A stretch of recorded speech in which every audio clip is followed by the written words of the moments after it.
Boa noite, meus queridos e minhas queridas. Tudo bem com vocês? Por que que eu quis dar essa palestra sobre mitos e verdades? Porque é um assunto que mexe muito comigo, é um assunto que eu gosto demais, é um assunto que eu acho que desconstrói um pouco a visão coletiva, num certo imaginário popular sobre o que pode ser a CP. Eu vejo aqui, né, eu fico muito feliz com isso, de ver que tem muita gente que já me conhece, que já fez formação comigo, tem gente até do programa avançado que está aqui, ou seja, pessoas que já conhecem a CP, já conhecem vários mitos, já conhecem várias verdades. Mas é sempre bom a gente estar conversando e é sempre bom a gente estar se aglutinando. Eu fico muito satisfeito quando existe possibilidade da gente juntar pessoas que conhecem, assim, que conhecem sobre um tema, que querem conversar sobre um tema e querem produzir algum tipo de conhecimento. Nós da CP, de uma forma geral, a gente precisa de mais união, né? A gente precisa de mais aglutinação. Então, fico muito satisfeito de ver que vocês se inscreveram, de ver que vocês se esforçaram. Obrigado por vocês estarem aqui, tá? Deixa eu já compartilhar meu slide aqui, porque tem um slide de agradecimento, vou passar aqui para vocês. O que está de conteúdo no slide não está nesse cantinho aqui, está mais para o meio, então vocês vão conseguir ver numa boa, vão conseguir ver bem, tá? Muito bem, então, obrigado, né? Como eu falei, eu dou muita moral, eu respeito muito, eu gosto muito de saber que existem pessoas que estão fazendo esforços. No meu esforço, né, eu gosto muito de pensar que eu estou produzindo alguma coisa que é legal para outras pessoas e eu gosto muito de pensar que vocês todos estão fazendo um certo esforço aí e esse esforço ele deve ser valorizado. Então eu estou aqui hoje também para honrar vocês, honrar a presença de vocês e contribuir de alguma forma. Ô, Cris, faz um favor, me fala se esse obrigado está saindo do lado certo para você. Está saindo do lado certo ou ele está invertido? Só para mim que está invertido, o Tá escrito? do lado certo. Ah, Tá então obrigado certinho aqui para mim. ótimo, beleza. Só para ter certeza que para mim ele veio invertido dessa vez, mas não tem problema, tá tudo bem. Então, quero honrar a presença de vocês hoje, espero que vocês gostem, tá? E vamos conversar. Ó, atualmente eu tô falando muito sobre histórias. As histórias me inspiram bastante e me ajudam a me conectar com o conteúdo. Então, a primeira história que eu quero contar para vocês é a história da Marta, tá? A história da Marta começa da seguinte forma. A história da Marta vem num ponto que a Marta é uma pessoa muito legal, que chega até mim, chega até a gente. A Marta é uma pessoa muito simpática, né? Muito atenciosa, muito carismática. Ela conquistou, né, um certo grupo de pessoas que estava perto. E a Marta, no final das contas, ela sempre fez tudo para ajudar o grupo dela. Ela é uma psicóloga, tá, gente? Ela sempre fez tudo para ajudar o grupo dela. É um grupo que eu faço parte, que eu fazia parte. E a Marta tem esses valores de solicitude, ela adora ajudar as pessoas, ela é muito afetiva, ela é muito acolhedora. Pensa nesse tipo de pessoa, uma pessoa boa, atenciosa, carismática, acolhedora. Pensa nessa pessoa. Essa pessoa é a Marta. E a Marta, na verdade, por mais que ela seja essa pessoa, ela veio procurando ajuda, tá? A Marta chega procurando ajuda e na supervisão ela fala que ela está insatisfeita com a clínica, que ela não sabe se ela vai conseguir levar isso para frente, ela não sabe se o trabalho é para ela. Primeira vez que eu tive contato com a Marta, eu achei justamente o contrário. Sabe quando você olha para uma pessoa e fala, essa pessoa aqui tem que ser psicóloga. Essa pessoa aqui é a pessoa certa para ser psicóloga. Mas a Marta, ela achava que não. Depois de um certo tempo que ela estava com dificuldade, ela achou que não. Ela achou que talvez não fosse para ela, porque ela estava enfrentando algumas dificuldades.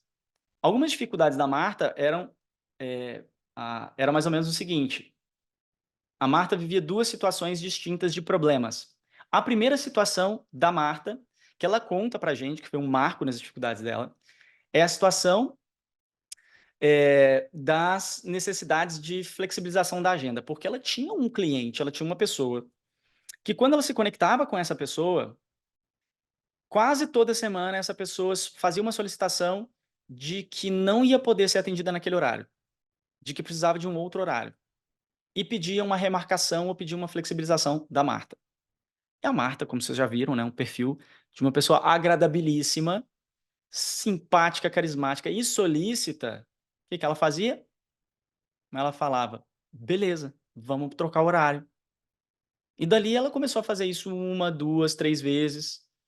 E ela começou a ficar incomodada. Mas ao mesmo tempo ela pensava: poxa, mas eu posso fazer isso. Eu tenho disponibilidade na minha agenda. Então eu quero ajudar essa pessoa, eu quero fazer por ela. E a Marta flexibilizava o horário. Esse foi um dos marcos, um dos motivos que a Marta procurou ajuda, porque ela falou: essa situação tá estranha, porque toda semana tem isso e eu não tô aguentando mais, tô insatisfeita. E a segunda situação foi a cliente que toda vez procurava ela no WhatsApp. A Marta já sabia, através das nossas orientações de supervisão, de que ela devia conduzir um certo diálogo com a cliente para o consultório ou para a sessão. Apesar de ter essa orientação, ela falava mais ou menos assim: olha, começou a falar ali no WhatsApp, falou que estava muito mal e começou a contar coisas, e na hora que eu vi, sempre tinha essa fala, na hora que eu vi, já era uma sessão no WhatsApp. E aí a Marta fazia a sessão no WhatsApp. E o que a Marta sentia? A Marta sentia que essas situações elas estavam irritando, essas situações elas estavam fazendo com que ela perdesse o controle. Ela veio pedir ajuda. Então, na situação da Marta, uma primeira coisa que a gente percebeu, apesar dela ter falado de várias outras situações, né, onde ela passou esse tipo de aperto, onde de repente já virou uma sessão, onde de repente já extrapolou o tempo do final, onde de repente ela já cedeu uma inadimplência, né? O que a gente percebeu foi que a Marta achava que ela estava oferecendo afeto quando ela fazia isso. A Marta achava que era uma bondade que ela fazia para o cliente, porque se ela tinha horário, por que ela não ofereceria? Se ela tinha flexibilidade, por que não oferecer essa flexibilidade ao cliente? Se ela tinha disposição, por que não dar essa disposição em outro horário? Ah, tudo bem se ele faltou. Se ela tinha um pouquinho de tempo livre, por que não estender a sessão? Se o cliente teve um problema e no julgamento dela era um problema grave, por que não perdoar essa inadimplência? E a Marta entendia que isso era uma forma de oferecer afeto. Mas aí, eu vou fazer uma pausa e um parêntese agora. Porque quando a Marta conta isso, eu lembro de outras coisas que já aconteceram comigo e aconteceram com outras pessoas. Mas uma coisa muito curiosa que eu quero contar para vocês é a história de quando eu cheguei na faculdade. Que, enfim, né, calouro da faculdade, ali nos primeiros períodos vendo algumas disciplinas e tal. E aí, em um certo dia, veio um professor para falar sobre existencialismo, acabou culminando na ACP, e eu apaixonei com aquele negócio. Eu amei a ACP, fiquei achando que aquilo era diferente de tudo quanto é linha de psicologia, porque falava de mim, porque falava de sentimento, porque não estava distante, porque não era hipotético. E aí, quando eu me apaixonei por isso, já apareceram os caras dos outros períodos. E aí, quando eu contei para eles, né, os caras que eram os meus veteranos, eles falaram assim: ah, você gostou da CP? Então eu já posso te dar o abraço de Carl Rogers? Já posso te dar o abraço de Carl Rogers? E aí virou essa chacota, o abraço do Carl Rogers. Aí, por exemplo, às vezes tinha discussões acaloradas na sala, a gente estava discutindo alguma coisa, e aí o pessoal falava: não, Lucas, fica tranquilo, daqui a pouco a gente dá o abraço de Carl Rogers. Virou uma chacota. Não era só comigo, eram com outras pessoas também que se conectavam com a CP. E aquilo me deu uma sensação estranha. E aí, quando eu participei do meu primeiro grupo de estudos na CP, eu encontrei com algumas pessoas, conheci outras pessoas que eram alunos na época também que estudavam a CP. Alguns aqui, talvez poucos de vocês já tenham ouvido uma história parecida, e a gente sempre usa um termo, mas é bem real. E essas pessoas que estudavam na UFMG, eu estudei na PUC, né? Elas me falaram que elas tinham um apelido lá, o bando deles, que era o pessoal da CP, eles tinham um apelido de ursinhos carinhosos. Esse aqui eu tenho certeza que vocês já ouviram em algum lugar da vida, esse lance de ursinhos carinhosos. E eu não sei se vocês sabem, algumas pessoas podem não conhecer, porque esse é um desenho antigo. Vocês já ouviram falar dos ursinhos carinhosos? Faz assim, dá um joinha para mim se você já ouviu falar de ursinhos carinhosos, você conhece, né? Ursinhos carinhosos, para quem não lembra, só para mostrar para você, era um bichinho assim, ó, bonitinho, fofinho, né? E eles tinham um bando deles de ursinhos carinhosos, e eles tinham um poder que quando eles brigavam com os bandidos, eles faziam assim com a barriguinha, e aí saía um tanto de coraçãozinho da barriguinha deles, igual esse ursinho aí, ó. E eles neutralizavam as forças malignas dos bandidos, dos vilões, com o amor deles. E aí você pensa, né? Poxa, beleza, ursinho carinhoso é uma chacota já de que a gente é fofinho demais. Mas não para por aí, porque a Suzana já tá botando coraçãozinho. Você gosta dos ursinhos carinhosos, Suzana? Depois você conta pra gente aqui, põe no chat aí. Aí o que que acontece? O que que acontece? Além disso, como se já não bastasse, você começa a olhar para os vídeos na internet do Rogers e você vê quem? um senhorzinho super simpático, né? Com uma fala meio aveludada, uma fala meio dócil. E aí o negócio piora mais ainda. E ele fica naquela de uhum, uhum, né? Quando ele tá compreendendo o cliente, se você olhar os vídeos dele na internet, ele tá sempre uhum, uhum. Ele faz de um jeito, parece tão. Você fica assim, nossa, cara, eu queria que o Roger estivesse me ouvindo, porque ele realmente tem um jeito tenro de falar, um jeito tenro de fazer. Aí pronto, acabou. Isso aí, vou só fazer um parênteses, tá? Porque ninguém sabe das rusgas que o Rogers teve no período acadêmico dele, mas tudo bem. A gente vê aquele senhor. Aí você pensa, né? Carl Rogers, afetivo daquele jeito, um senhorzinho tão simpático, misturado com ursinhos carinhosos. Olha, para representar isso daqui, vou falar para vocês.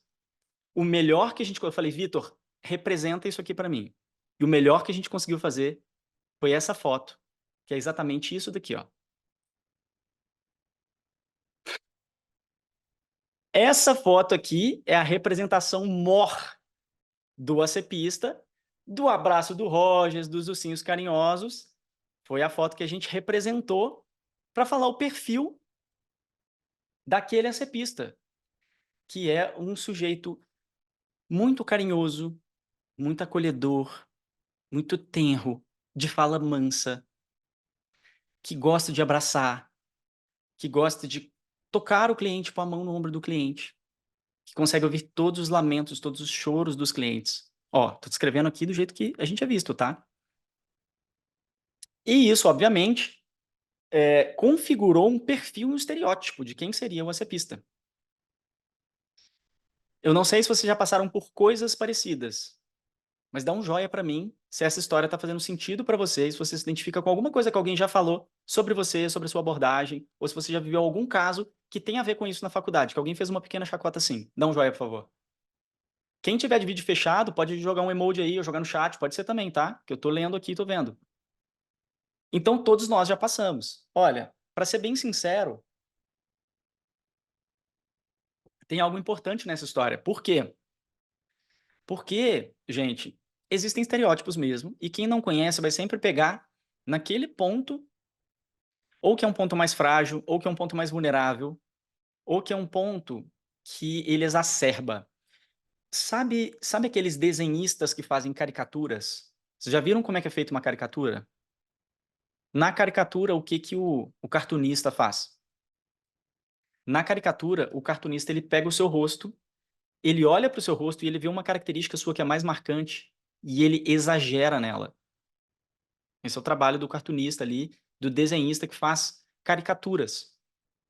Então, quando uma pessoa direciona um tipo de crítica, um tipo de desqualificação dessa, quando uma pessoa faz isso, ela está nada mais, nada menos do que exagerando alguma coisa que ela ouviu falar. Então, anota essa frase, por favor. A desqualificação também pode ser um tipo de exagero. A desqualificação também pode ser um tipo de exagero. E sabe por que eu estou falando isso para vocês? Porque eu comecei, em um determinado período, a pensar assim: o que será que tem de verdade no que esse povo está falando? Será que a gente é assim mesmo? Quer ver uma coisa? Eu vou contar uma outra história para vocês que vai fazer sentido e vai acompanhando aqui o meu raciocínio para a gente entrar no ponto principal, tá? Na última vez que eu fui para São Paulo, eu cheguei lá e eu tava com uma dor aqui nas costas e eu ia assistir um evento de final de semana inteiro. E eu falei, cara, eu preciso passar alguma coisa aqui, um gelol, sei lá o que que é. E eu fui na farmácia. E na primeira frase que eu falei com o cara, eu falei, você tem gelol? Aí ele falou, você é mineiro? Eu falei, você tá de brincadeira comigo. Eu te fiz uma frase, como é que você sabe que eu sou mineiro? Ele falou, por causa do seu sotaque. E eu fiquei pensando, cara, eu achei que eu não tinha sotaque. Eu achei que eu não tinha sotaque. Não sei se já passou isso com vocês, que a gente precisa ser denunciado por uma outra pessoa para saber como que a gente fala certo jeito. E às vezes quando eu viajo, enquanto pessoas de outros estados, eu falo assim, imita como eu falo. E as pessoas imitam, eu falo, eu não falo assim não, só você que acha. Só que na verdade a pessoa, ela tem certeza que eu falo assim, e na verdade eu devo falar assim. Mas como eu sou mineiro, eu não consigo reparar, né, no que eu mesmo estou falando. As pessoas exageram isso porque é uma característica forte minha. Não marca para mim, mas marca para elas. E a desqualificação vem nesse ponto. Já viu piada, por exemplo, com o mineiro? Eles pegam um tipo de coisa que a gente fala e eles exageram ao extremo. Tá vendo onde a desqualificação pode ser um tipo de exagero? Então, se eu lá em São Paulo pensei assim, caramba, deixa eu prestar atenção em como eu falo, porque alguma coisa disso tá alicerçada em uma característica que eu tenho, também como psicólogo naquela época eu pensei, tá bom. Então, olhando esse bichinho bonitinho aqui, qual é a característica desse bichinho bonitinho que eu tenho? O que que disso daí é meu mesmo? Porque eu preciso entender, eu quero saber. E foi quando eu também me seduzi e me conectei muito com essa história de pensar o que que era mito, o que que era verdade. Porque eu não queria ser uma pessoa vulnerável a um tipo de projeção fantasiosa de outros profissionais e não queria me definir por isso. E eu queria também ter uma capacidade, seja confrontativa, seja de firmar o meu posicionamento diante dessas pessoas, para mostrar que tudo bem, se fosse brincadeira, ok, mas espera aí que tem coisa nisso que está exagerada demais. Tem coisa nisso que não é verdade. E muito bem, então a primeira coisa que eu já comecei a falar que vocês já entenderam, e eu dei essas histórias como exemplo, tem a ver com o mito sobre afeto e amorosidade do terapeuta da CP. E isso, vou falar para vocês, é uma coisa que eu gosto demais da conta de falar, até porque, sabe de uma coisa? Eu acho que uma pequena parte disso é verdade. Porque a gente tem características afetivas e amorosas que realmente são próprias da pessoa da CP.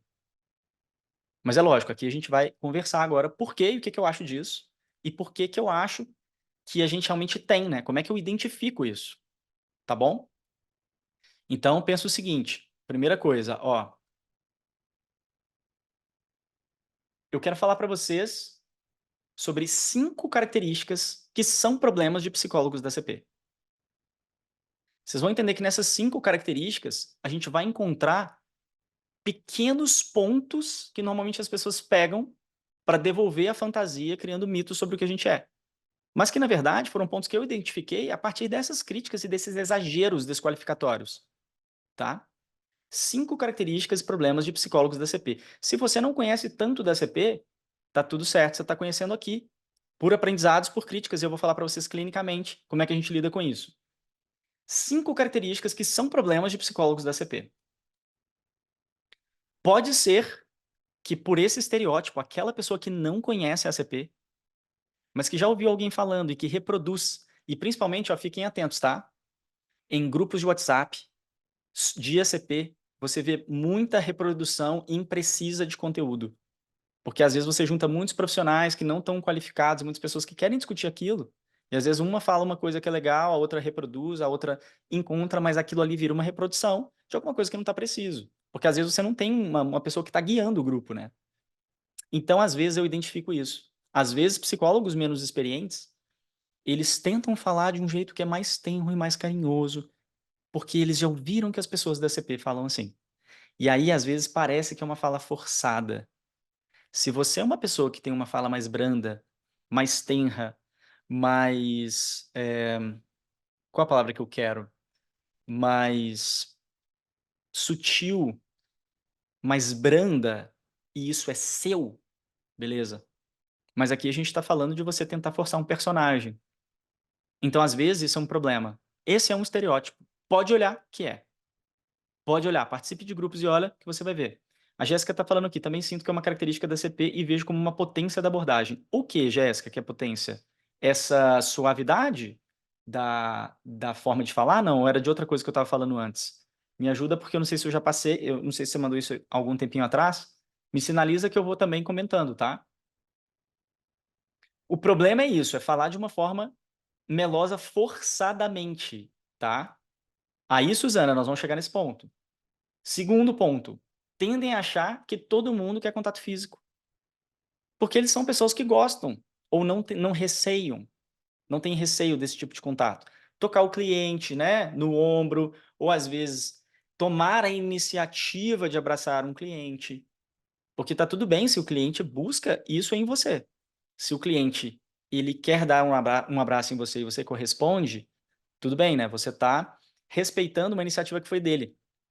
mas a recíproca não é verdadeira. Ou seja, se você quer abraçar o cliente, a história já muda, porque aí você estaria atendendo um desejo seu e não respeitando e o tempo e a experiência do cliente, tá? Então, algumas características, né? A segunda, tendem a achar que todo mundo quer contato físico. Terceira característica, são pouco firmes para intervenção. Essa é a minha favorita. Essa é a minha favorita. Por quê? Porque tendem a misturar a noção do que seria afeto com a noção de profissionalismo e firmeza. Lembra que a Marta, ela cedia demais, ela não queria ceder. A Marta nunca quis ceder, mas ela cedia. E por que ela cedia? Porque ela não dava conta de ser firme. Ela achava que se ela fosse firme, ela estaria sendo rude, ou ela estaria fazendo algo que desapontaria o cliente. Ela ficava também com receio de perder o cliente. Isso ficou muito claro pra gente na supervisão. Gente, tá entrando uma pessoa que chama Marta agora, mas eu não tô falando dela, tá? Eu não sei nem quem é essa Marta. Deixa eu só deixar claro que eu tô falando da Marta aqui. Aparece uma Marta, acabei de aprovar a entrada dela na sala. Eu tenho que até sinalizar pra ela, né? Eu não sei nem quem é Marta. Enfim. Aí, ó, Marta Araújo, viu? Acabou de chegar.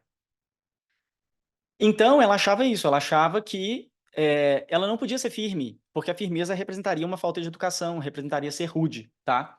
Mas essa é uma característica que eu vejo demais. O Cris tá aqui, levanta a mão aí, Cris, para o pessoal ver você. O Cris é supervisor da nossa formação e ele tá ali. A Thaís também tá, mas a Thaís eu acho que não pode abrir o vídeo. Ela tava, né? Não sei, tava aqui agora, não sei se saiu. Mas na supervisão, nas nossas conversas, a gente sempre traz isso. Uma das grandes dificuldades dos alunos que vão para a supervisão na CP é que eles têm dificuldade de serem firmes. Eles sempre chegam com essa dificuldade. E com certeza isso prejudica o posicionamento profissional e também o desenvolvimento da própria clínica, tá? Em terceiro, são pouco firmes para questões objetivas, porque ali a gente está falando para intervenção, mas tem outras questões também, que são, por exemplo, estabelecimento de preço, né? Tem a ver, por exemplo, com estabelecimento de preço, tem a ver com o estabelecimento do dia de pagamento, tem a ver com o estabelecimento do tempo da sessão e o corte ao final da sessão, que seria uma interrupção natural, né? Fulano, nosso tempo acabou, fulano, a gente está no final do nosso horário, né? Enfim, eles são pouco firmes para poder tratar dessas questões. Por quê? Porque nessa tentativa de flexibilizarem, parecerem ser mais acolhedores, eles pecam nesse ponto, que é uma distorção sobre o que seria efetivamente a qualidade desse acolhimento e desse afeto.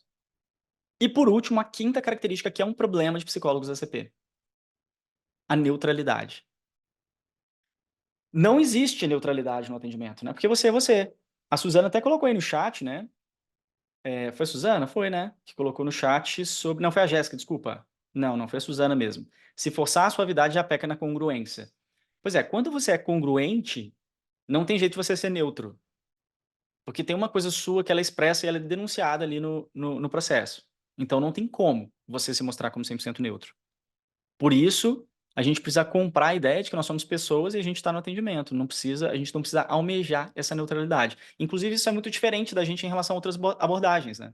Eu sempre comento isso nas aulas, que, por exemplo, você tem um processo da psicanálise, você tem um processo de alimentação do que eles chamam de relação transferencial, que é onde, na verdade, espera-se que o terapeuta não transpareça absolutamente nada da pessoa dele, nada de pessoal. Porque essa projeção inconsciente que o analisando vai fazer sobre a figura do paciente, assim como eles chamam, essa projeção assim, na figura do analista, né, que o analisando vai fazer em cima da figura do analista, é uma ferramenta fundamental para fazer emergir os fenômenos inconscientes. Então, eles preferem não apresentar essa pessoalidade. Mas a gente não é assim. A gente não funciona assim. A gente funciona de um jeito completamente diferente, tá? Então, essas são as 5 características. Mas daí, a gente vai desconstruir isso, né? Vamos comentar um pouco como é que a gente pode pensar sobre essas 5 características e como é que a gente pode desconstruir isso. Primeira coisa, o que é acolher? Muita gente supõe que acolhimento é abraçar, né? Assim, dar carinho. Acolher, ó, anota essa frase, por favor. Acolher não é dar carinho. Eu tô falando, lógico, numa premissa psicológica, tá? Acolher não é dar carinho. O que é acolher? Acolher é você Ajudar alguém a receber aquela experiência que alguém vive. Acolher é você ajudar alguém a receber aquela experiência que alguém vive. Então, se eu estou vivendo, por exemplo, uma raiva, acolher a minha raiva significa você não me dar carinho e não interferir com a minha raiva. Significa você permitir que eu expresse a minha raiva.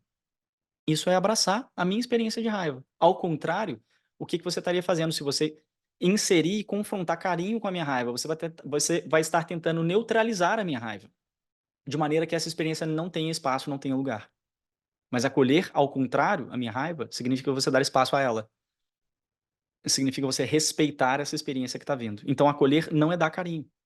A não ser que você considere, né, o carinho isso, um carinho para a pessoa receber a experiência dela. Eu estou falando do carinho que a gente mencionou antes, que seria um afeto físico, que seria uma suavização pela voz, né.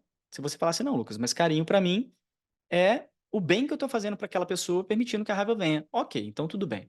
Então acolher pode ser dar carinho, mas eu prefiro não usar essa palavra, porque ela pode ser perigosa no atendimento clínico, né.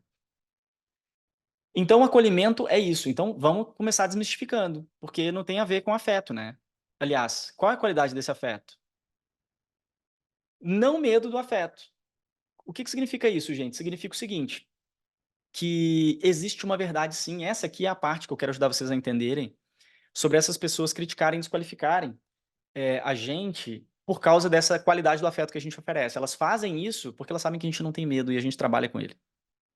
Então elas estão sim exagerando uma característica que a gente tem, que é a gente não tem medo do afeto. A gente trabalha com afeto, com experiências afetivas, então a gente realmente não tem medo.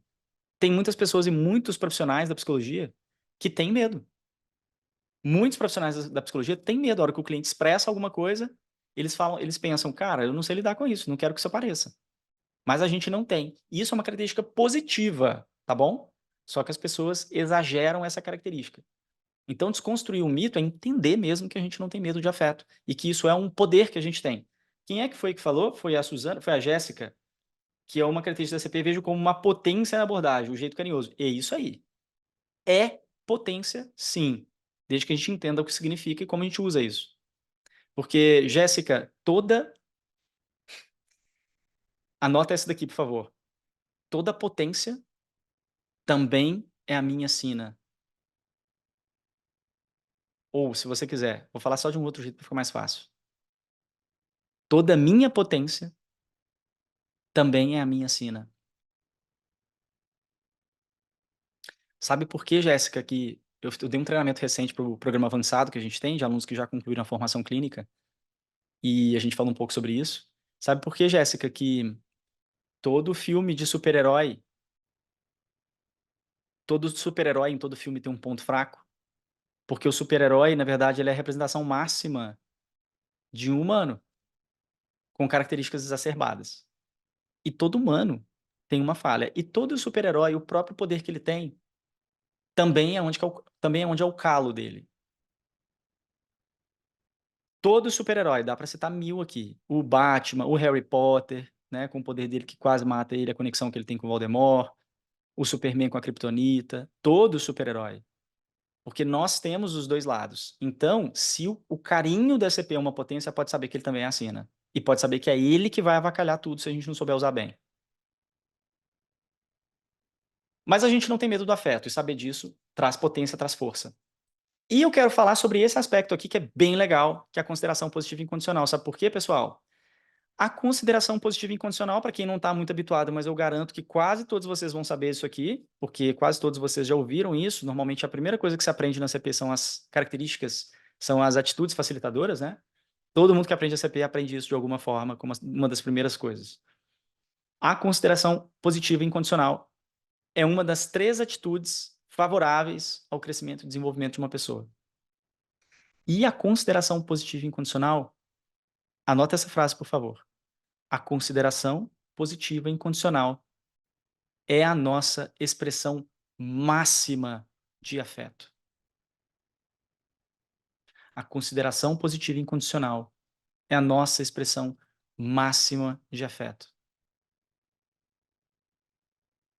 Porque quando eu considero o outro no que ele é e na experiência dele, eu estou fornecendo o maior afeto possível.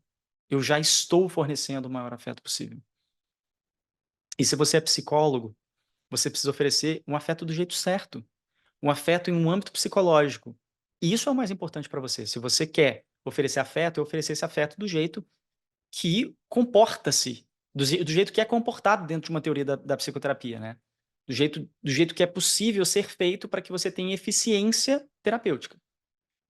Então, esse é o jeito certo de oferecer afeto. E daí, quando a gente pensa nesse sentido, presta atenção nessa frase. O verdadeiro afeto está na atitude do terapeuta e não no comportamento. Então, não é uma questão de você abraçar o seu cliente. Não é uma questão especificamente de você fazer uma voz mais melosa ou de você copiar o Rogers fazendo porque são todos comportamentos. E a gente precisa entender o que estrutura esses comportamentos e não o comportamento em si. Então, o verdadeiro afeto não está naquelas expressões, naqueles mitos que as pessoas falam para desqualificar a gente e, às vezes, do jeito que a gente mesmo não entende bem. E eu estou ajudando aqui a gente a desconstruir para a gente ter condição de entender um pouquinho melhor, tá? O verdadeiro afeto está na atitude e não no comportamento. Por isso que a expressão máxima de afeto está na consideração positiva e incondicional, que é uma das 3 atitudes colocadas pelo Rogers. Se você acompanhou o que eu falei agora, dá um joia ou manda um emoji se você tiver de vídeo fechado, se você estiver acompanhando aqui o meu raciocínio. Boa. Obrigado. Daqui a gente passa um pouquinho. E opa, faltou. Vamos para uma outra história, né? Para a gente falar de um outro ponto. A história da Nanda. A Nanda também é nossa aluna. E a Nanda, ela é muito estudiosa, é muito dedicada, é muito precisa. Ela tenta ser o mais precisa que ela pode. Ela gosta dos detalhes. Ela anota quando a gente fala. Ela já está com a gente há bastante tempo.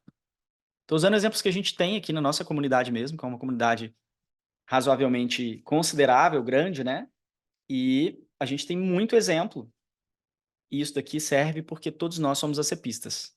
E a gente também tem as nossas sensibilidades, as nossas vulnerabilidades, e a gente se usa para a gente aprender. Então a Nanda, ela é essa pessoa muito estudiosa, muito dedicada, busca precisão. E a Nanda é uma pessoa que ela já tem experiência na CP, porque ela não começou com a gente agora, tá? A Nanda não começou com a gente agora, a Nanda começou já tem mais tempo. E o que que acontece? A Nanda, em um determinado momento, ela começou a exercitar a sua firmeza diferente da Marta, que foi outra pessoa que eu citei há mais tempo, né? No outro caso clínico. Inclusive, a Nanda está num momento em que ela também fez mentoria com a gente. E nas mentorias a gente também fala muito sobre o processo de ser autônomo, né? E de desenvolver sua carreira enquanto autônomo. E na mentoria, ela sincronizou com o processo de formação dela na CP, entendendo que ela tinha que ser mais firme, tanto nesse lado de sustentação da carreira, quanto no lado de sustentação dos atendimentos. E aí, num belo dia, agora é o ponto que eu quero falar com vocês, chega um cliente e pergunta para a Nanda uma questão a respeito de diagnóstico. E a Nanda vira para esse cliente e fala assim: eu não trabalho com diagnósticos. A Nanda diz: eu não trabalho com diagnósticos. Para quem já ouviu de ACP e conhece, essa frase está certa ou não? Dá um joia para mim se você acha que sim, dá um dedo para baixo se você acha que não. O que você acha que o Rogers falou sobre isso? A gente não trabalha, eu não trabalho com diagnósticos, é isso mesmo?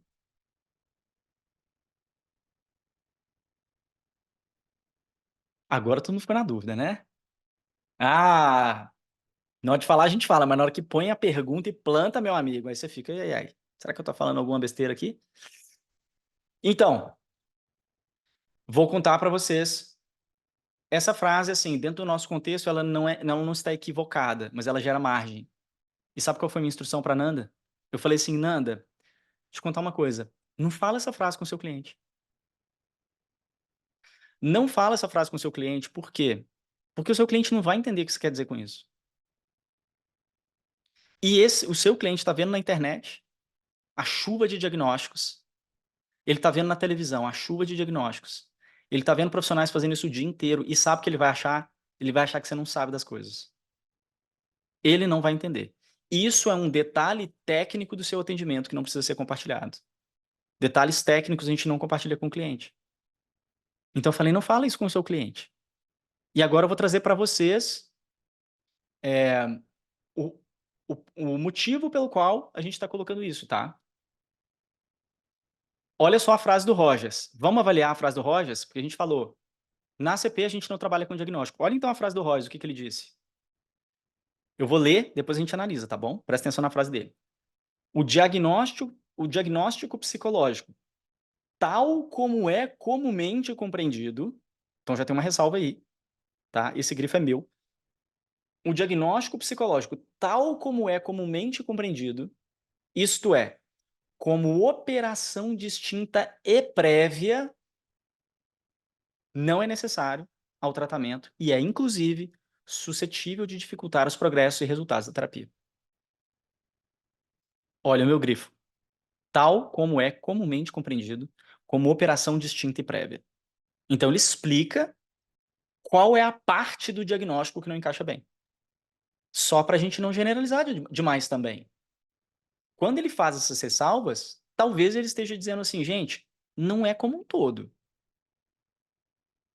É como é comumente compreendido. E também como uma operação prévia. Quer dizer, Roger, será que eu posso pensar aqui que se for uma operação póstuma, ele pode ter alguma validade? Porque como operação prévia, talvez o Roger esteja dizendo assim, cara, antes de você ouvir as pessoas, ou ao começar a ouvir, você já quer dar um diagnóstico, ou você vai trazer isso de alguma classificação outra que outro profissional entregou ou te deu? Ou você vai ouvir, vai tentar suspender, né, os seus juízos e tentar trabalhar de forma a dar vazão, né, e dar lugar aos fenômenos tal como eles aparecem. Se você for fazer isso então, quem sabe talvez possa ser diferente. Aí eu já estou gerando uma pergunta para vocês.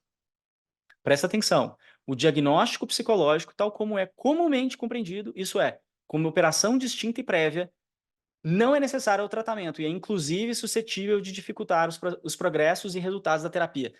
Pelo amor de Deus, espera aí que a gente estava pensando uma coisa. Meu Deus, para isso eu digo algo para vocês, que é uma frase que eu ouvi de um filósofo muito importante.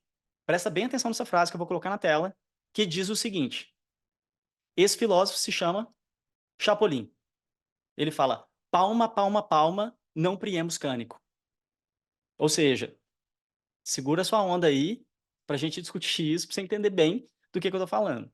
Porque se a gente for só colocar essa ideia de, não, peraí, diagnóstico então é aceito na CP, peraí que a gente tem que rever isso daqui, vamos repensar esse negócio, né? Então calma, calma, calma, vamos falar sobre diagnóstico então, tá bom? Lembra da frase do Rogers, ok? Vamos começar com os problemas, depois a gente corrige. 3 problemas ou 3 frases, né, ditas por psicólogos sobre a ACP, que são problemas. Quem está falando isso sou eu, tá? Depois você pode discutir comigo, você me pergunta, a gente conversa.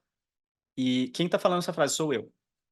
3 frases problemas que a gente vê, que eu vejo psicólogos falando, que a gente vê nos nossos treinamentos, nos nossos cursos, nas 12 turmas que já passaram por nós, nas palestras, nos seminários.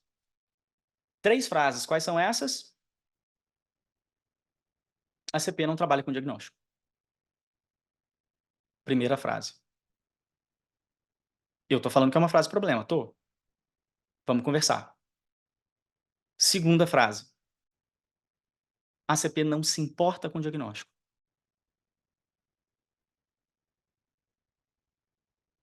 Terceira frase.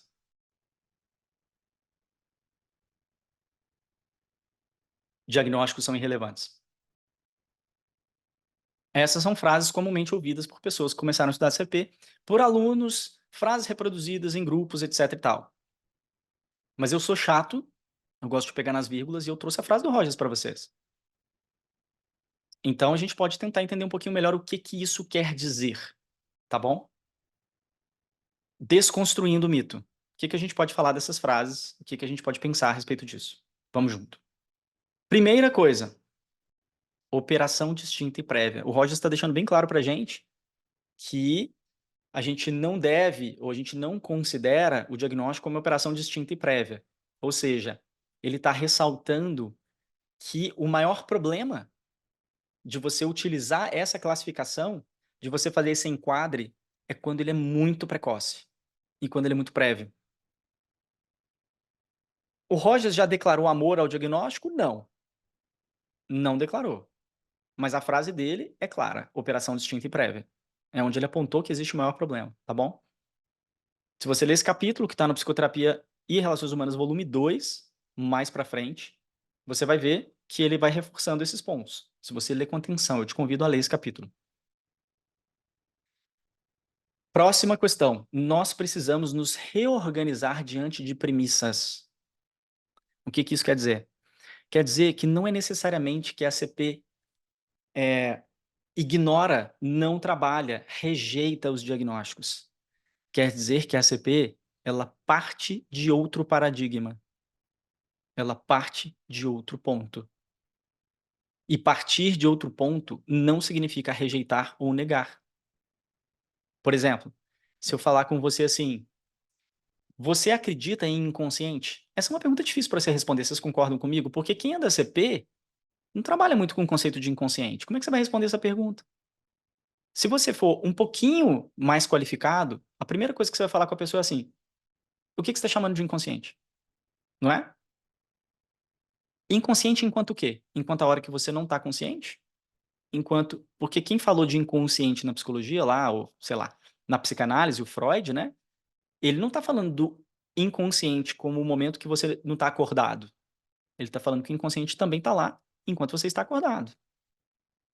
Mas existe a inconsciência, por exemplo, o sujeito está inconsciente ali no chão, foi atropelado. É outra inconsciência. Então, quando uma pessoa te pergunta, você acredita no inconsciente? É preciso entender de onde está vindo essa pergunta, não é? Então, a gente precisa assim, se organizar diante de premissas. Não se trata de negar, de falar que não existe, de não acreditar, ou mesmo de não trabalhar. E eu vou explicar o que eu quero dizer com não trabalho. Se trata de você entender que você parte de outro princípio. É como você comparar Newton e Einstein. São princípios distintos. É como você comparar futebol e basquete. Se te for dirigida uma pergunta sobre futebol e você for jogador de basquete, talvez você não vai conseguir responder. Você vai falar, cara, eu não jogo assim. Eu não sei jogar desse jeito. A sua premissa é a bola no pé, a minha premissa é a bola na mão. Você joga com a bola no pé, eu jogo com a bola na mão. São premissas diferentes. Para quem tem base, a gente fala muito disso, principalmente na primeira parte do nosso curso de formação, que a base é o mais importante. E quando você tem base e premissa, você entende o que você está fazendo. E você entende também que certas discussões não são para serem confrontos mortais, para você desqualificar o outro, para o outro também conseguir, né, entrar numa disputa competitiva com você de quem tem o melhor argumento. Porque não tem como. Simplesmente não tem como. Então eu, Lucas, eu gosto de falar vários idiomas. Eu gosto de falar vários idiomas. Sabe por quê? Porque hoje tem uma linguagem também que é universal. Não dá pra gente negar muito, né? Uma linguagem universal do diagnóstico, uma linguagem universal da psicopatologia. Vocês acham que do jeito que o mundo tá, eu vou simplesmente me alienar num cantinho e falar, não converso com ninguém, não falo de diagnóstico, não quero saber de diagnóstico? Ou se alguém me pergunta sobre isso, eu não sei conversar? Vocês acham que é esse lugar que eu quero enquanto um psicólogo, mesmo da CP? Ou vocês acham que eu quero conseguir espaço entre os grupos e as pessoas para poder apresentar o meu ponto de vista? Deixa eu te contar uma coisa, se um dia você quiser fazer parceria com um psiquiatra, você vai ter dificuldade. Vai ter que saber falar um pouquinho da língua dele, porque senão ele não vai querer nem te ouvir. Normalmente, eles não vão falar essa língua que a gente fala, eles vão falar outra língua. Então, para você mostrar o poder da sua língua, você precisa ter condição de entrar um pouco no diálogo com ele. Diziam que na França, bom, eu acho que eu tive um pouco dessa comprovação, mas assim, diziam que na França, se você chega falando inglês, que é a língua universal, eles ficam bravos e não te respondem, te tratam mal. Porque a França tem uma rixa muito forte com a Inglaterra. E como a língua, o inglês é universal, eles ficam bravos. Mas se você chegar lá e falar uma frase em francês, dizendo assim, eu não sei falar francês, posso falar inglês? Que eles vão te tratar super bem. Porque eles entendem que você fez um esforço para participar do idioma deles. Então, eu não quero ser alienado. Eu quero participar, eu quero falar várias línguas e vários idiomas. Então, eu não estou isolado desse mundo não, tá? O que eu vejo hoje que é problemático nos diagnósticos, e a gente precisa entender para a gente desmistificar, o que a gente está falando aqui é de desmistificar, né? Que, calma aí, esse negócio de diagnóstico não é assim também não. Vamos tomar cuidado com essa conversa. Mas o que a gente está falando? Qual que é o problema para a gente? Por que a gente vê que o diagnóstico é um problema? Ao invés de a gente ficar só repetindo uma frase, eu não trabalho com diagnóstico, não trabalho com diagnóstico, então, o que acontece, né? É que as categorias narrativas, elas são um perigo para um encerramento do autoconhecimento e para o encerramento do processo descritivo. A gente sempre fala nos nossos cursos e treinamentos que uma das coisas mais importantes que a gente precisa numa sessão terapêutica é o processo descritivo. É uma pessoa que quer falar de si mesma. Tanto que, na minha opinião pessoal, como psicoterapeuta, uma das coisas mais importantes que a gente enfrenta são os clientes, uma das coisas mais difíceis, né? São os clientes mais lacônicos e menos descritivos. Esses são mais trabalhosos para mim do que os confrontativos, do que os que falam pelos cotovelos, porque é mais difícil de ter material ali, fica mais difícil de você captar a experiência que é uma via de acesso àquela pessoa. Então, quando uma pessoa ela recebe uma categoria narrativa, vou até emendar com outro aqui, ó, que veio de uma chancela profissional, quando uma pessoa recebe um nome, que é uma categoria, e que veio de uma chancela profissional, essa pessoa, ela corre o risco de não precisar se esforçar mais para encontrar descritivos para si mesmo. E ela pode correr o risco de não encontrar mais possibilidade de descrever a própria experiência. Quem nunca? Quem é terapeuta e quem nunca recebeu um cliente que falou assim, não, deixa eu te contar aqui, o Franciane, o meu problema é depressão. E acabou, não fala mais nada. A gente vai encontrar uma série de pessoas assim. Porque é como se fosse isso, não, já me falaram que eu tenho, acabou. Não tenho que fazer mais esforço. Parou. Foi isso. É isso, Lucas. Depressão. Ou que começa a se justificar a cada ato e a cada dificuldade naquele nome que foi dado. Ou que você enxerga na internet produzindo conteúdo e defendendo a unhas e dentes. E se você fizer uma pergunta lá, como se você estivesse colocando discussão à prova, a pessoa se sente atacada. Já viram isso? Influenciador que fala, eu sou bipolar. E aí você coloca ali uma discussão, de repente ele está atacado. E fala, não, isso é um absurdo, isso é um crime, né? As pessoas precisam reconhecer.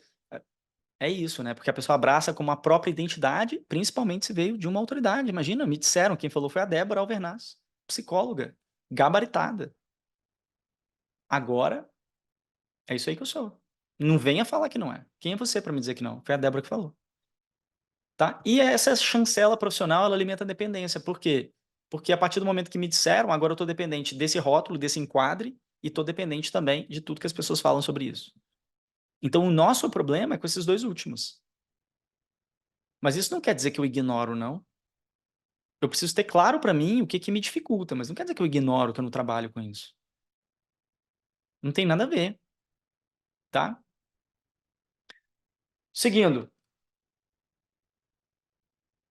Terminamos essa segunda parte, vamos para a terceira e última parte, rapidamente, para a nossa palestra. Falei que a gente ia ficar entre 1h15 e 1h30. Estou super dentro do meu tempo, vamos embora.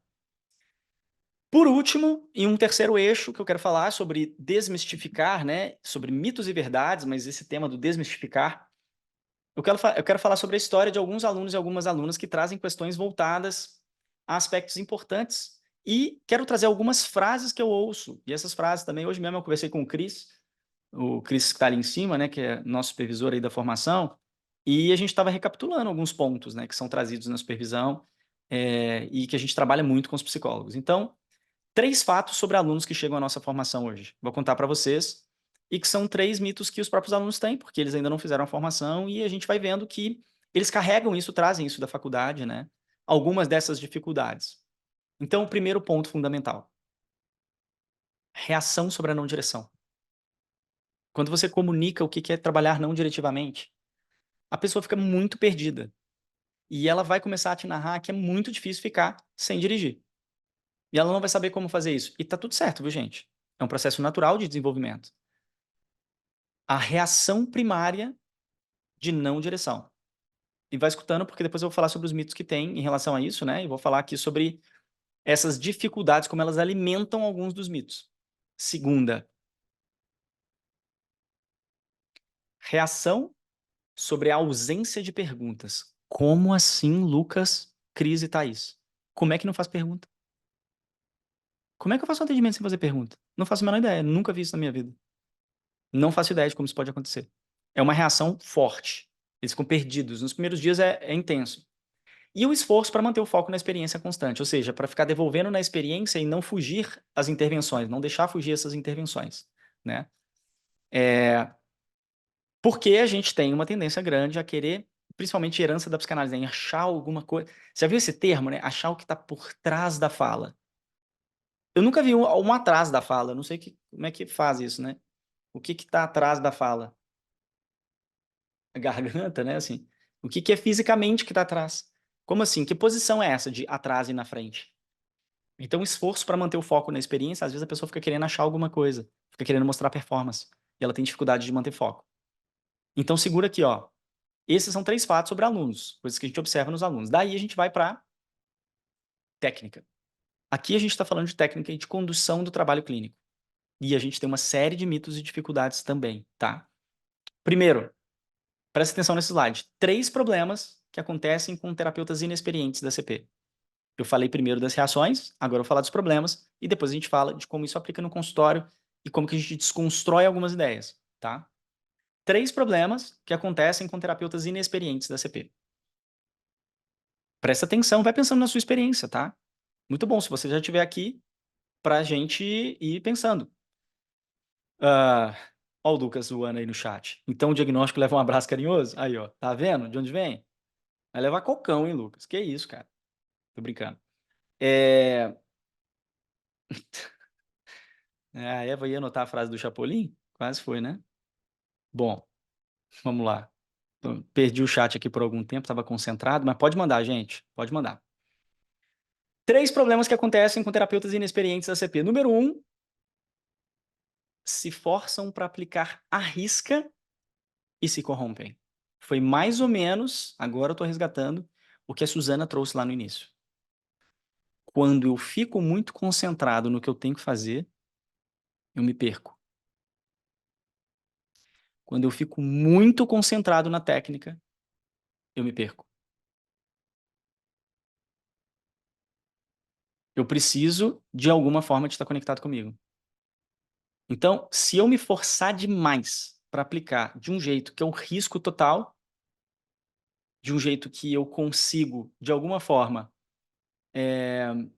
fazer aquilo que está exatamente descrito no livro, pode ser que eu esteja me corrompendo. Então, aqueles que se forçam demais para aplicar a risca CP se corrompem porque não são autênticos mais. Segundo ponto, transparecem insegurança por problemas com silêncio. Porque uma das coisas mais difíceis que a gente nota, a gente sempre fala disso também, é a dificuldade do terapeuta de sustentar o silêncio. E eu não estou falando aqui só sobre quem começa na clínica, não, viu?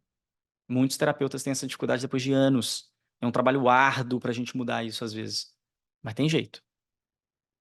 E daí, o que ele faz? Na hora que fica silêncio, fica mais silêncio, fica silêncio, aquilo vai dando um nó na garganta, uma angústia, vai dando uma agitação no pé, dá vontade de balançar o pé, o joelho, vai dando uma inquietação, e aí o que você faz? Começa a mandar pergunta. Manda uma pergunta, faz uma pergunta que não tem a ver com o que está acontecendo ali. Isso é muito comum. Terceiro ponto fundamental. Esquecem do todo pensando na experiência. Eles perdem o que está acontecendo ali, eles perdem o que aquela cena representa para ficar para ficarem focados microscopicamente na experiência. E não é que a gente não tem que ter foco na experiência, mas a gente dialoga, né? É igual empatia, o povo acha que é só você ficar lá na visão do outro. Mas como é que você devolve uma intervenção se você está só no mundo do outro? Vocês já pensaram nisso? Ao contrário do que muita gente pensa, a empatia é um exercício cognitivo muito forte. Ela exige um processo cognitivo altamente complexo, porque você tem que estar junto com o outro lá. Mas você também tem que voltar a si reorganizar aqueles símbolos, produzir uma narrativa e entregar a intervenção. Então você não fica só lá, você fica com você também. É o mesmo caso aqui. Você fica com a experiência que está ali, é microscópica, né?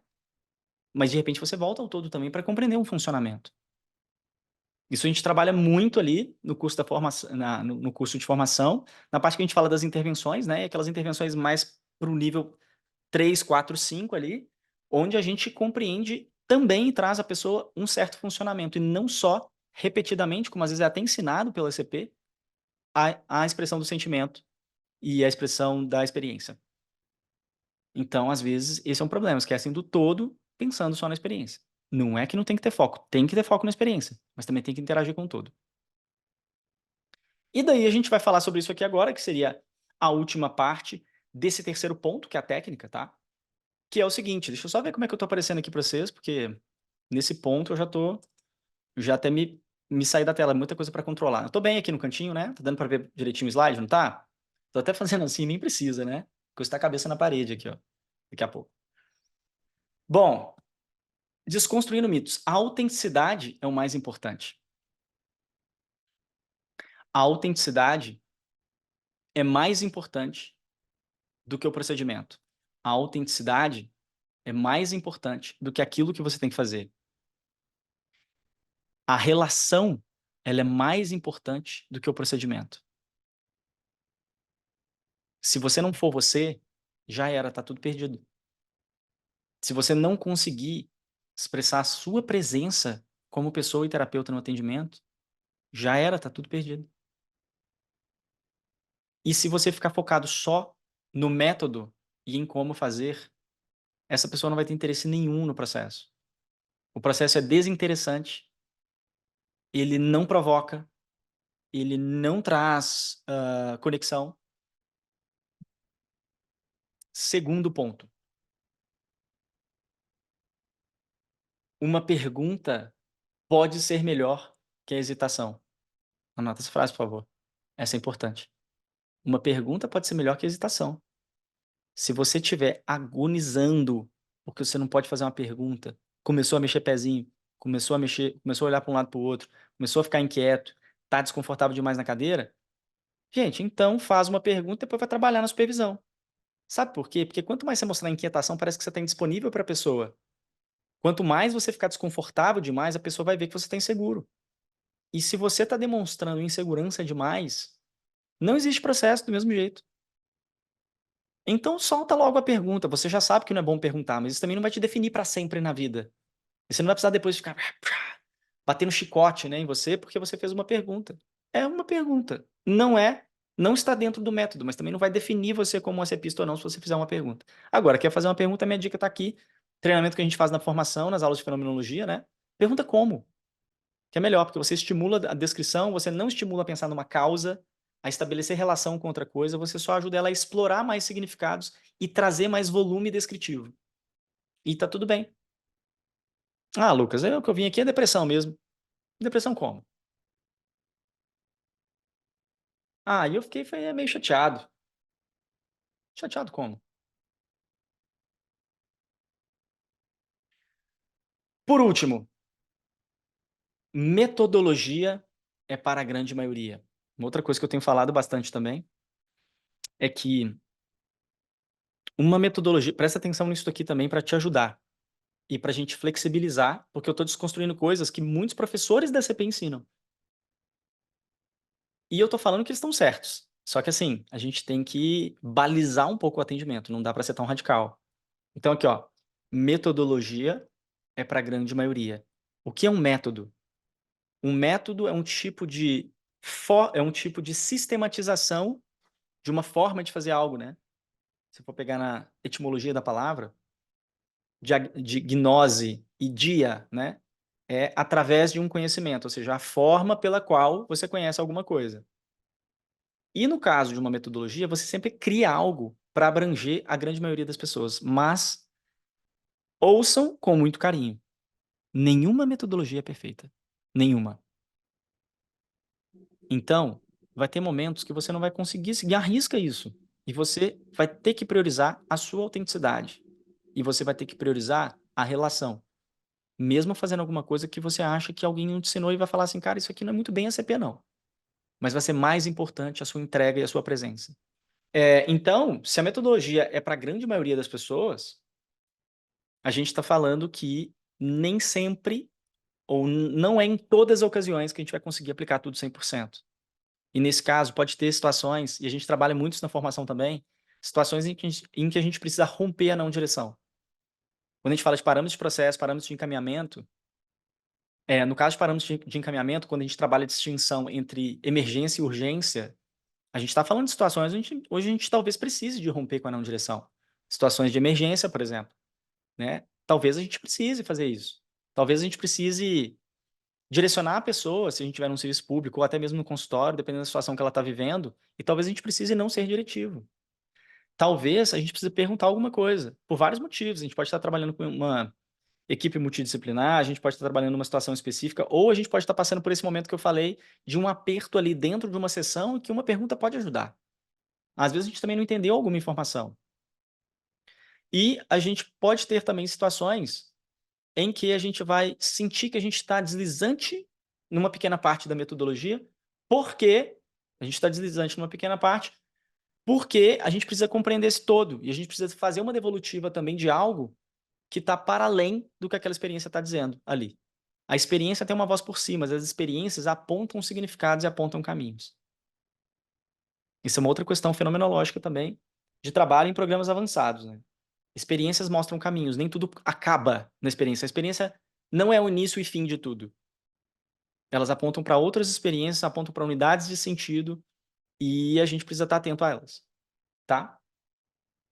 Dá um joinha para mim se está fazendo sentido o que eu estou trazendo aqui. Ó, a Laís diz o seguinte: atendo um aluno de psicologia que uma das primeiras coisas que ele me disse foi que viu o Rogers na faculdade e queria ver se a abordagem funcionava. É isso aí. Ou seja, ele já está falando, olha, tem uma dúvida aí nessa história, hein? Não sei se esse negócio funciona. Ai, ai, ai. Lucas Palo, você tem uma dúvida, meu amigo? Quer trazer? Cadê você? Você levantou a mão aí e baixou? Ou saiu? Ah, não, tá ali. Perdi o Pereira, desculpa. Tem problema não, tranquilo. Se tiver dúvida, pode falar. Pessoal, eu quero saber se vocês têm dúvidas, tá? Vamos discutir um pouquinho aqui agora. Deixa eu só falar uma última coisa para vocês. Opa! Carl Rogers é o maior representante que existe na psicologia quando falamos do tema relação terapêutica. Quem falou essa frase não foi o Chapolin. Não foi o Chapolin. Foi o Lucas Albertoni. Eu tô falando isso porque não existe nada em matéria de psicologia, na minha opinião, e eu posso dar minha opinião. Estou livre para dar minha opinião. Não existe nada em matéria de psicologia que fale melhor da relação terapêutica do que o Rogers.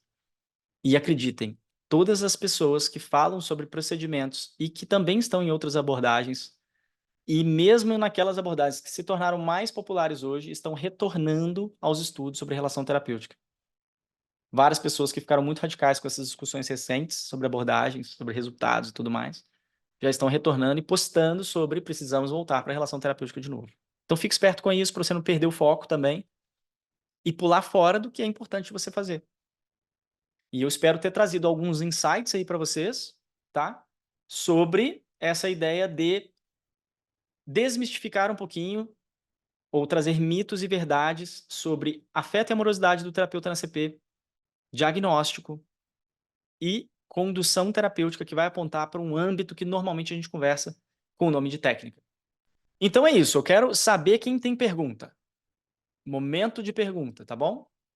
Opa, peraí, tem coisa aqui no chat, cadê, hein? Ah, tá. A Laís falou, a Noemi falou, ele está dizendo, desafio você, exato. Cara, estudante de psicologia é uma praga, viu, Laís? Raça ruim esse negócio. Ou raça ruim. Ou raça ruim esse negócio de estudante de psicologia. Pode saber. E é um negócio difícil de atender, tá? Ele fica, acho que, tentando comparar, né, o conhecimento. Eu tô brincando, mas é um processo natural também do desenvolvimento do psicólogo querer se testar e querer testar teoria. Então, é uma brincadeira, mas é fato também que o perfil do psicólogo clínico na terapia, principalmente o estudante, é um perfil mais racional. Não tem jeito. Isso é perfil. A gente tem perfis, lógico, né? Apesar, assim, a gente não parte de uma premissa de categorizar perfis, mas a gente não é ingênuo, né? Quem é terapeuta não pode ser ingênuo. Então a gente sabe que existem diferenças de perfis. E tem isso sim, tem perfis que são diferentes. O estudante tem a sua característica. Quem tem pergunta, agora é a hora. Segura aí junto comigo que tem mais coisa, tá? Ô, Lucas, sobre a questão do diagnóstico. Tá. A pessoa chega para você, o cliente chega para você e fala assim, se você trabalha com diagnóstico. É uma questão dele, ele está buscando um diagnóstico, ele está buscando algo assim. Como seria a reação? Ou a resposta, ou a intervenção? Uma vez que fica Vai. um pouco na dúvida, porque ele pode estar pedindo realmente um profissional que trabalhe com diagnóstico, vai dar a ele um diagnóstico, ou também pode ser que ele esteja procurando algo para satisfazer a curiosidade dele, para tentar ir a fundo sobre alguma coisa que ele leu e está tentando se encaixar. Uma pergunta que é crucial. Esse cliente está no WhatsApp me chamando para a primeira sessão, ou ele já é meu cliente, ou ele está dentro do meu consultório, ou dentro de uma sessão do Zoom? Onde que ele está? Primeiro contato. Primeiro contato, no WhatsApp. Lucas, você trabalha com diagnóstico, é isso? Que ele me faria a pergunta? Lucas, você trabalha em diagnóstico no WhatsApp. Tá. Talvez eu dissesse para ele o seguinte, eu ia querer, Lucas, tentar entender de uma forma breve, porque o WhatsApp não é momento para a gente ficar terapeutizando ninguém, que tipo de pergunta que ele está fazendo justamente com isso que você está colocando aí, né? Ele está falando sobre si, com medo de que eu não possa entendê-lo, ele está buscando alguém que defina para ele o que ele é, porque ele não está conseguindo se encontrar, ele está... ou ele está, de fato, sei lá, uma pessoa informada sobre a área da saúde, conhece os tipos de psicologia e quer uma abordagem que efetivamente trabalhe com diagnósticos. Então, provavelmente, eu vou devolver uma pergunta para ele no WhatsApp e ver como é que ele reage, para ver se através de uma pergunta ele consegue se explicar, né? Ou ele consegue definir um pouco melhor para que eu possa responder. O meu padrão, que eu acho que talvez você já saiba, é sempre conduzir esse cliente a uma sessão. Porque eu suponho que a grande maioria das vezes que ele me fizer essa pergunta, vai ser uma pergunta que fala muito mais da insegurança dele do que uma pergunta técnica. Porque a minha experiência clínica diz que a maioria dos clientes que fazem perguntas técnicas no WhatsApp, elas estão falando muito mais delas do que efetivamente querendo saber um detalhe técnico de alguma coisa que você faz. Então, através da sua pergunta, eu tenho a tendência a achar que essa pessoa, ela está insegura, ela está querendo saber mais sobre si, ela está buscando um nome para si e ela quer saber se eu posso ser esse cara que vai atender essa necessidade dela. Mas eu faria essa pergunta de checagem. Eu falaria alguma coisa do tipo assim, fulano, não entendi bem. Você pode me explicar melhor através de um texto o que você está buscando ou através de um áudio? Eu falaria uma coisa assim, para ver se a gente expande um pouquinho dessa descrição, para ver se eu consigo entender. Se eu entendesse que era um detalhe, ou se ela reduzir tudo a isso para um detalhe técnico do tipo, não, eu só quero saber se você trabalha com diagnóstico. Aí provavelmente eu responderia assim, não sou avaliador psicológico. Não trabalho com avaliação psicológica, mostrando para ela que eu normalmente categorizo o diagnosticador como o cara que faz avaliação psicológica. Eu diria isso. Se ele for categórico e está dizendo só assim, ó, só quero saber essa informação de você, não estou nem aí para o que você está falando, eu só quero saber isso, me responde.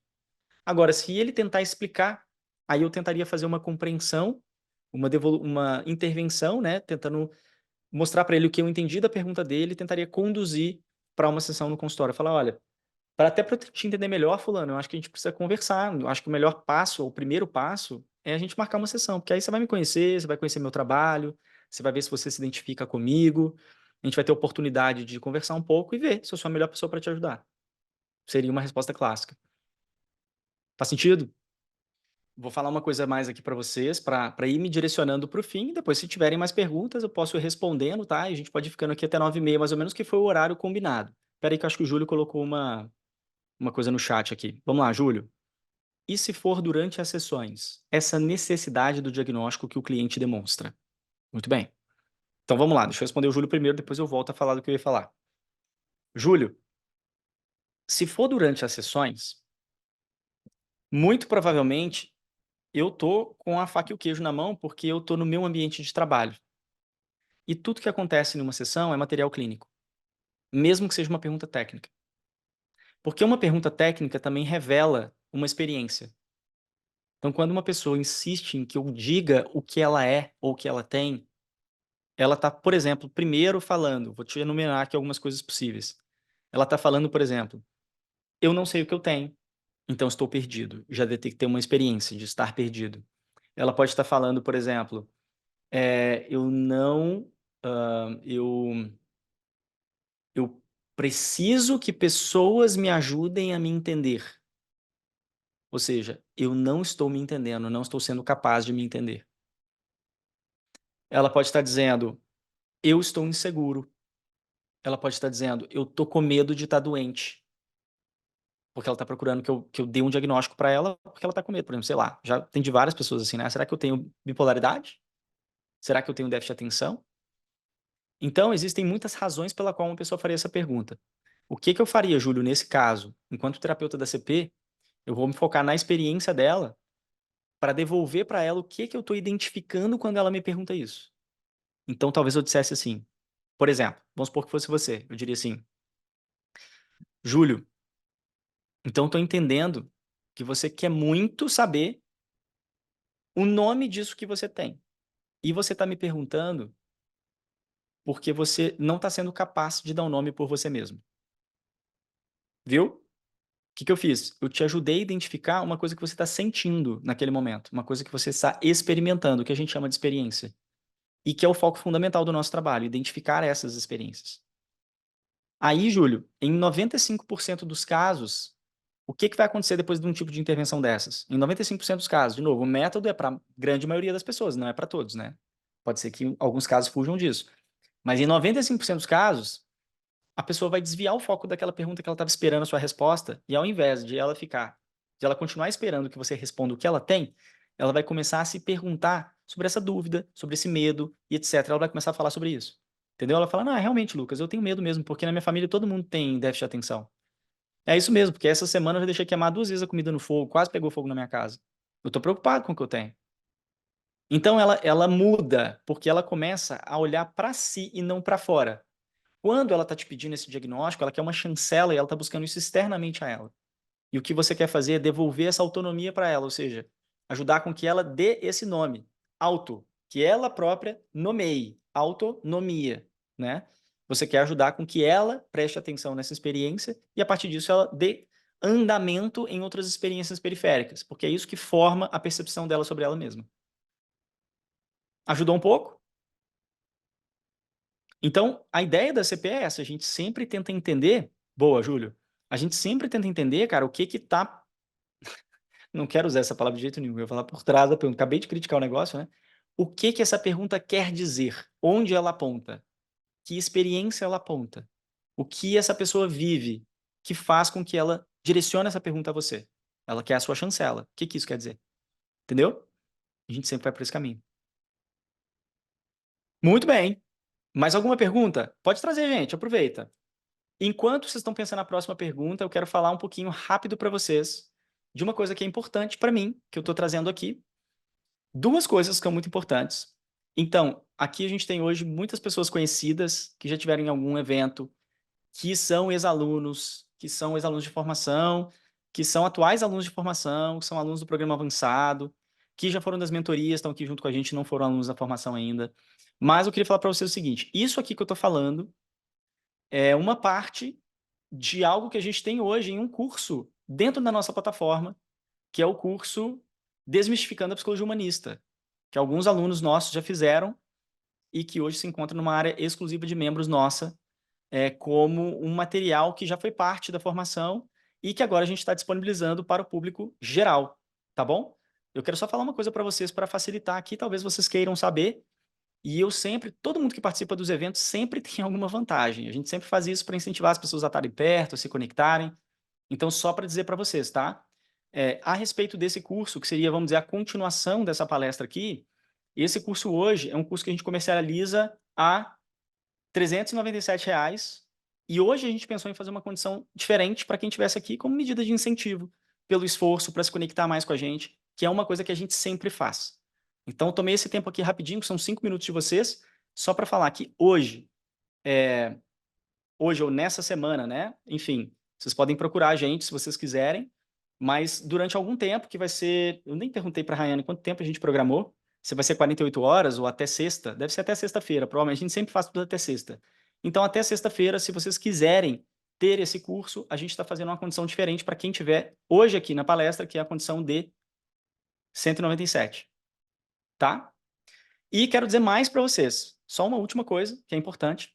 A gente tem um curso de formação que vai ser lançado agora na sua versão número 12. Várias pessoas aqui já fizeram, várias pessoas já conhecem. A gente está reestruturando a nossa formação para os ex-alunos aí, talvez gostem, né? A gente tem uma nova marca da formação, assim como todos os produtos vão passar por essa reestruturação. E agora a nossa formação se chama Omnia. Vocês estão recebendo aqui em primeira mão essa notícia, os ex-alunos e os alunos atuais, que ninguém viu isso ainda, porque a gente está aqui num período pré-lançamento. E eu estou contando isso porque a gente vai começar a turma 12 e a gente já está recebendo inscrições. E esse é um dos primeiros eventos que a gente está fazendo no nosso processo de conhecer pessoas, trazer pessoas para perto de novo e absorver, divulgar o nosso trabalho e falar da formação. Então, se você tiver interesse em fazer uma formação na CP, eu quero te convidar, porque é um momento que é possível ser feito. E eu quero te falar o seguinte, se você quiser fazer a formação da CP e você decidir comprar o curso, aí você pode pensar assim, poxa, eu vou comprar esse curso, vou pagar R$197, depois vou fazer a formação, que é mais completa ainda. Então, só para você saber, se você comprar esse curso e fizer a formação, a gente vai abater o valor desse curso no que você pagar da formação. A gente tira ele. Só que eu não vou abater os 197 que você vai pagar. Eu vou abater o valor total do curso. Então, se você comprar esse curso como incentivo para você fazer a formação, e aqui eu estou falando mesmo qual que é o plano, é te incentivar a fazer a formação, você vai ter um desconto de 497 e não só dos 197 que eu te passei. Tá? Então, você pode comprar o curso tranquilo, depois a gente abate esse curso de volta no valor total, não no valor que você pagou, que é no Homem na Formação. E para você saber, última coisa que eu ia falar, antes de responder mais perguntas, se tivermos, a gente está começando a montar a turma, a gente já tem alunos matriculados, tá? E se você tiver interesse em fazer a formação, quanto antes você chega, melhor. Porque no pré-lançamento e no lote 1 são os momentos que a gente oferece as melhores condições. No pré-lançamento ainda é uma condição melhor do que no lote 1. E esse pré-lançamento do curso, ele está indo só até o Natal. Então, se você tiver interesse, é só você fazer contato com a gente, que a gente te ajuda a chegar até a formação, a gente te explica tudo. Ninguém na formação entra pagando. Essa pessoa só entra fazendo um evento comigo, uma reunião comigo. Essa reunião dura mais de 1 hora, porque eu explico o programa todo para a pessoa ter certeza do que ela está fazendo, da onde ela está entrando. E nós temos várias pessoas aqui que foram da formação, que são da formação, e estão aí também, vocês podem procurá-las depois para vocês saberem o que as pessoas acham. Sobre esse curso, Desmistificando a Psicologia Humanista, se vocês tiverem interesse, a gente tem aqui uma... Quer ver? Ó, deixa eu só tirar o compartilhamento, porque eu já acabei meus slides. A gente tem aqui um link, deixa eu pegar, que ajuda vocês também. Deixa eu fechar esse slide aqui. Daí a gente vai para a última pergunta, das últimas perguntas, né? Tem disponibilidade de ficar com vocês. A gente tem esse link aqui, ó, para quem tiver interesse em adquirir direto o curso, que é a continuação dessa palestra. A gente tem aqui esse link, tá? Que é o link direto do carrinho para você acertar nesse preço que eu estou passando. E para quem não conhece a nossa plataforma e nem o curso, deixa eu só colocar aqui para vocês verem. Para quem não conhece a plataforma ou o curso, é mais ou menos esse conteúdo aqui, ó. Deixa eu mostrar para vocês. O conteúdo desse curso é esse aqui, ó. Só conta para mim, peraí, só um minutinho. Vocês estão vendo o slide? Então? Slide não, né? Meu navegador. A gente tem introdução, a gente tem essas partes todas aqui, ó.